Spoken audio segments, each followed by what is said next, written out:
नमस्कार. साधी माणसामध्ये आपण पाहत आहोत पंकज हा भर मांडवातून पळून गेलेला असतो. ती चिठ्ठी वाचून प्रभाकरराव खूप रडत असतात. छोटा मुलगा त्याला शोधण्यासाठी जातो, पण पप्पा तो कुठेच नाही हे तो सांगू लागतो.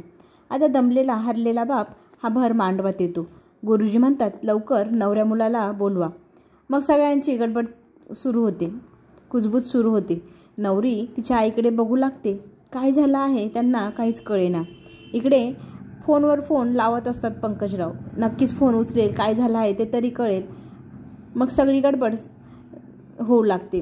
तितक्यात पंकजची आई येते. पंकज कुठे आहे असं सवाल ती करते. काय चाललंय ते तरी मला सांगा. मग तो तिच्या हातात चिठ्ठी ठेवतो. ती चिठ्ठी वाचल्यानंतर तिच्या लक्षात येतं की पंकज हा मांडवातून पळून गेलेला आहे. तिला खूप पश्चाताप होतो. माझ्या मुलांनी हे सगळं काय केलं. आता पंकज गेल्याचं मीराच्या आईला समजतं. हे मोडलेलं लग्न, भर मांडवातून माझी मुलगी मी कशी घरी घेऊन जाऊ, लोक काय म्हणेल, समाज काय म्हणेल, आता मी काय तोंड दाखवू समाजाला, माझ्या मुलीला, असं ती रडत असते. त्याचे वडील तिच्यासमोर स्वतःची फेटा तिच्या चरणात ठेवतात आणि तिची पाय पकडून माफी मागणार. तोच तिथे सत्यजित येतो. सत्यजित आपल्या वडिलांची ही परिस्थिती पाहून वडिलांना म्हणतो, मी लग्न करायला तयार आहे मीराशी, जर मीरा तयार असेल तर.